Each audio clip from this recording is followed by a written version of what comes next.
A Bitcoin is a digital currency. It's also known as a virtual currency that's used in the virtual world. It can also be thought of as internet money. Now, it was originally developed by Satoshi Nakamoto. That's not a real name, it's a fictitious name, and that was developed back in 2009. It's decentralized, and it has built or controlled inflation, where inflation will be halved every 4 years until there's 21 million bitcoins or BTC in circulation. It's set up to be peer-to-peer, where there's a transaction log, and that's known as a blockchain. And in a blockchain, transactions are stored and updated every 10 minutes. If you look at this chart right here, this is a chart of hash rate distribution. That's from a blockchain. Now, each Bitcoin has a hash on it, and basically hashing is where the owner transfers the coin by digitally signing a hash of the previous transaction with a public key for the next owner, and then it adds it to the end of the coin. So each Bitcoin has a hash of all the previous owners or transactions that have taken place, and the payee can verify the signatures. It's kind of known as a chain of ownership or a proof of work. And what the proof of work is designed to do is try to prevent counterfeiting. So essentially, if you have a Bitcoin, you can go in and look at all the transactions of the previous owners. So the transactions history is fairly public. Now, all confirmations of transactions are permanent. What this essentially means is that you cannot reverse a transaction. Once you make a purchase on the internet, it's final. And holders of Bitcoins have a wallet file. And what the wallet file allows them to do is be anonymous. Now you might ask, well, how can you be anonymous when all the transactions are known from the Bitcoin back to its origin? Well, what the wallet file does is it uses a series of encryptions and passwords to help the user remain anonymous. And if you want, you can always go out and get another wallet file, so you're not limited to one specific file in that case. Now, the key point I'd like to emphasize here is that all transactions are final. You cannot reverse them. So when we think of the Bitcoin, we think of it as an electronic cash system or a virtual currency. The short English answer for what a Bitcoin is it's known as internet money. So it can be spent on the internet, provided that the vendor selling whatever you're trying to purchase accepts that as a form of payment. One can also think of it as a niche currency, and its niche is the internet. Now, the Bitcoin is not going to go out and ever replace the dollar. That's not going to happen. But the Bitcoin has changed in value quite a bit since it first came out a few years ago. And what we're going to do is we're going to look at supply and demand factors and what kind of drives it. Now, this chart I have drawn right here is not quite to scale, but we'll use it for illustration purposes to give you an idea of the concept of how the price works. Now, keep in mind that inflation is halved every 4 years until there's 21 million Bitcoins in circulation. So let's look at supply here. Now, that supply is fixed, so we'll draw a line at the 5 million mark, and we'll assume that this was a fixed supply around 2010-ish. So that is fixed, and we go 2010 there. So we have fixed supply growth. So if someone wants to generate Bitcoins, they have to solve a cryptographic problem. And there's a limited supply coming in, meaning no matter how many people try to download software and solve the cryptographic problem, there's only so many new Bitcoins that can be made. The problems just get harder and harder as more people try to solve the problem. And we have people or servers, what we call as known as Bitcoin miners. Now, Bitcoin miners are basically trying to process Bitcoin transactions by adding them to a ledger, and then their servers communicate via the internet. Now, each new ledger update creates some newly minted Bitcoins, and that number's set by the built-in inflation factor. Now, besides the cost of buying computer hardware to become a Bitcoin miner, there's another cost that Bitcoin miners have to deal with, and that's called electricity. Eventually, electricity could cost too much and make mining unprofitable.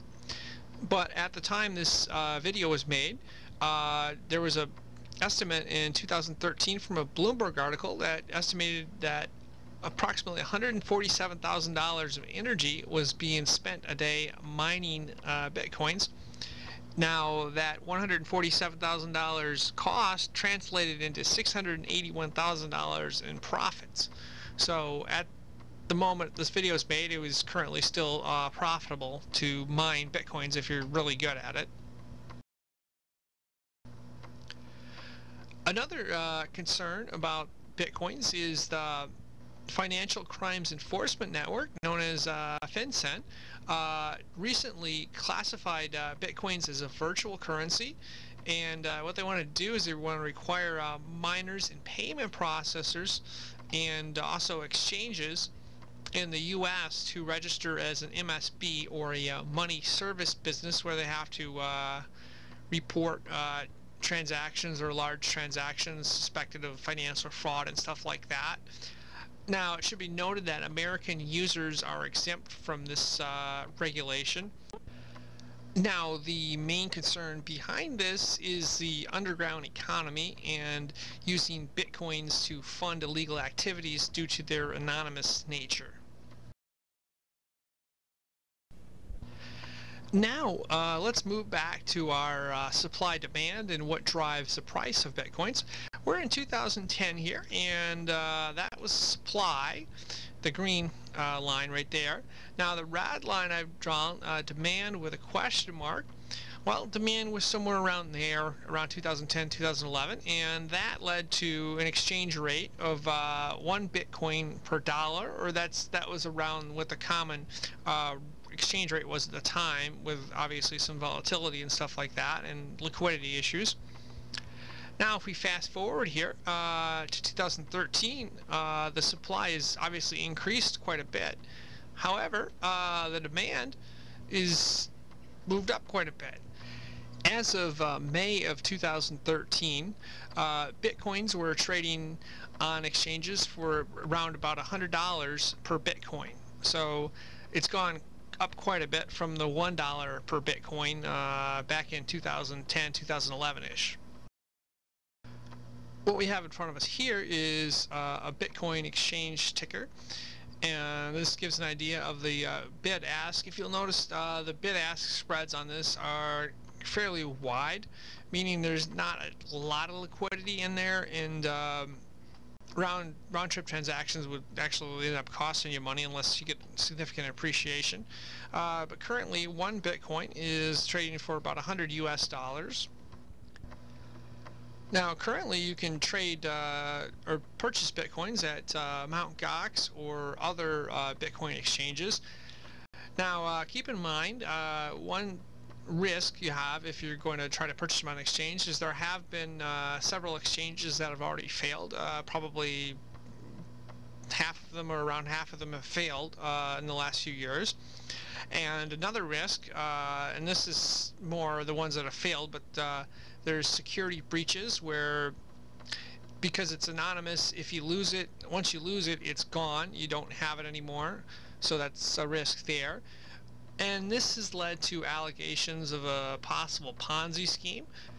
Now, in a Ponzi scheme, the founders are enriched, and the early adapters are enriched as well. And as you can see, the price of the Bitcoin has gone from $1 to, as of this video, $100. So it's gone up quite a bit. Now let's go back to our supply-demand chart here.